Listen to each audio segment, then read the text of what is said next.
Сәлеметсіз бе? Автокөлік денсаулығын күту арнасына қош келдіңіз. Бүгін міне біз аккумуляторлар туралы сөйлесіп кетеміз.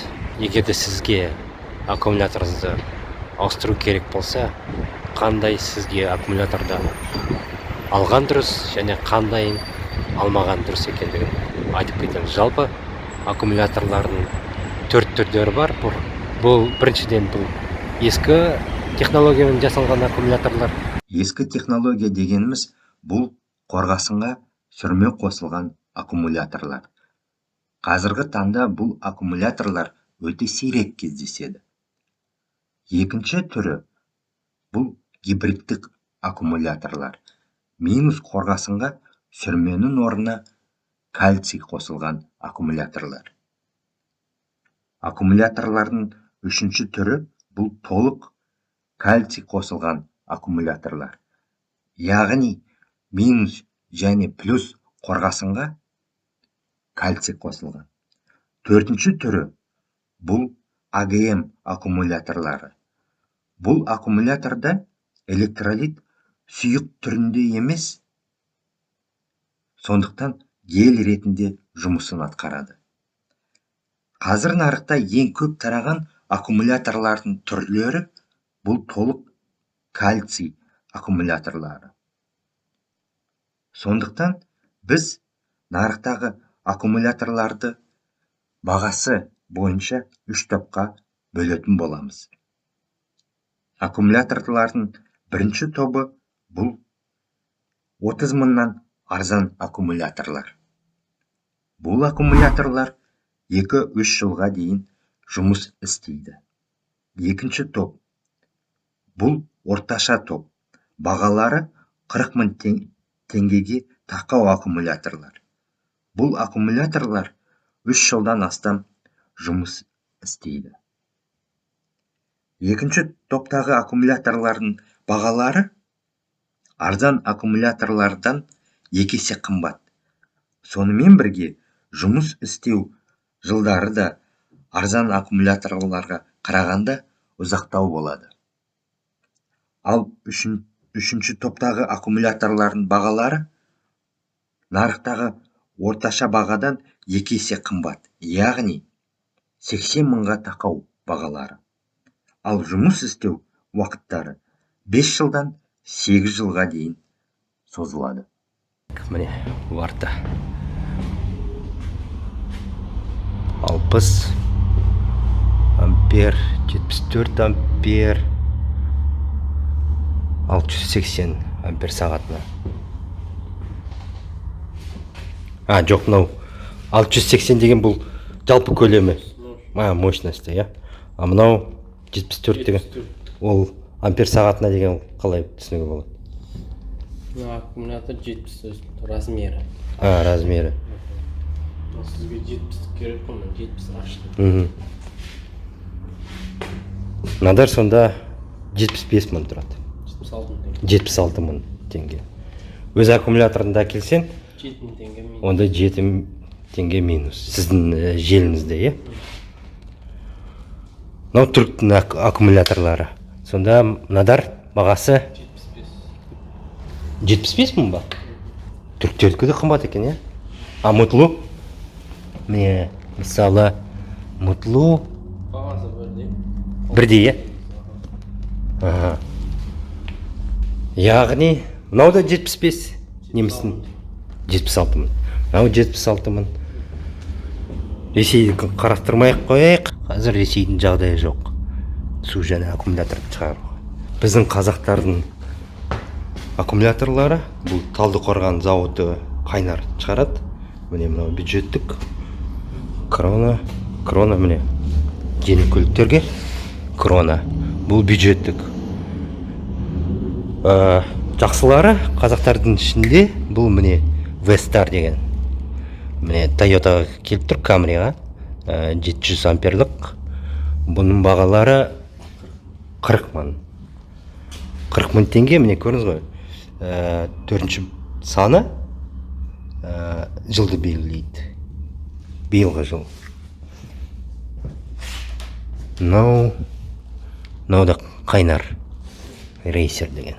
мынаның бәрі қайнар шығарады. Негізде қайнардың өнімі 1-2 жылдай істейді ғой, әлде 5 жылға дейін ба? 3 жыл, иә? Не кейінсіз көрдіңіз ғой, егер де өзіміздікін алам десеңіз, арзандау, онда 3 жылға 2-3 жыл жұмыс істеп шығады. Түріктердікі және немістердікі қымбат, бірақ та 5 жылдан асып кетеді, иә? Ал 5 жыл қолма-қол жүрем десеңіздер, онда міне осындай баға сатып алу керек. Және технологиялар бұның бәрі кальций, яғни сонда үздік болмаса да, әйтеуір қазіргі таңға сай технологиямен жасалынған. Яғни бұл аккумулятордарды сіздер суын қоймайсыздар, күтпейсіздер дегені. Жылына бір рет зарядтаған дұрыс, бірақ та міндет емес. Жалпы айтқанда, қазақтардікі 40 мың ішінде аккумуляторлар. Ал немістердікін алсақ, немістер мен түріктердікі міне 80 мыңға дейін барады, 76 мыңнан. Әрине, міне өзіңіздің аккумуляторыңызды алып келсеңіз, сонда 7 мың теңгені түсіріп береді.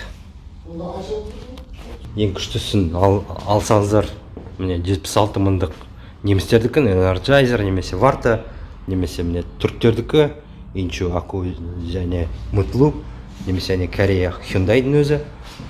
Ал тым керек болып тұр, аккумулятор отырып қалса, ақшаңызды үнемдеп, онда міне Vistar деген аккумуляторды 40 мыңға сіз жаман емес аккумуляторды аласыз. Бұл Қазақстанда шығарылады, өзіміздің қайдар шығарады. Мысалы, мынау Toyota Camry'ға келіп тұр. Мынау бюджеттік 30 мың, мынау 35 мың, мынау 40 мың. Мынау мне мысалы Жапониядан келген көліктерге келіп тұр, рөлдері оң жағында орналасқан. Биіктеу 45 мың тұрады. Мынау мне Докер Украинанікі.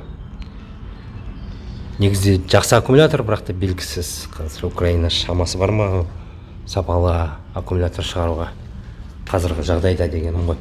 Жалпы аккумулятор таңдағанда келесі мәселеге мән беріңіз. Дұрыс күйіндегі аккумулятор 12 вольтты көрсету міндет. Аккумулятордың кернеуі, вольтажы 11 вольттан төмен болса, бұл аккумулятор қозғалтқышты тамыза алмайды, күші жетпейді. Сол себептен аккумулятор сатушысы сізге сатып жатқан аккумулятордың күйін сізге тексеріп көрсету керек. Сонымен бірге, елімізде тарап жатқан әдет, барлық заттарды интернеттен үйден шықпай сатып алу, аккумуляторды сатып алуға жарамайды деп ойлаймын. Бұған 3 себебі бар.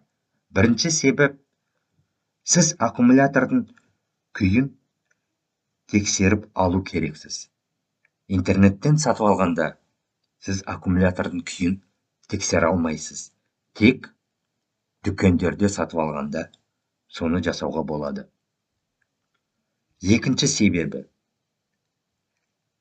интернет сіздің көлігіңізге сәйкес келетін аккумулятордың 10 шақты түрін тауып береді. Ал көлігіңіздегі аккумулятор орнына қай ұсынылған аккумулятор дұрыс сиятындығын сіз жаңа аккумуляторды көлігіңізге қойғанда ғана білетін боласыз. Ал дүкенде сатып алғанда, сіз сол жерде әп-сәтте тексеріп аласыз. Ал үшінші себеп, аккумулятор дүкендері сіздің ескі аккумуляторыңызды ақшаға алып қалады. Яғни, жаңа аккумуляторыңыз сізге мөлшерімен 7 мыңға арзанырақ түсетін болады. Егерде сіз ескі аккумуляторыңызды дүкенде қалтырып кетсеңіз. Ал интернеттен аккумуляторды сатып алуға бұндай мүмкіндікті бермейді. Бұл бейне сіздерге пайдалы болса, ұнаса, онда бейнеге лайк қойыңыздар, бейне астына пікірлеріңізді жазыңыздар, арнаға тіркеліңіздер. Жаратқан ие сіздерге риза болсын және әр күндеріңіз керемет өтсін.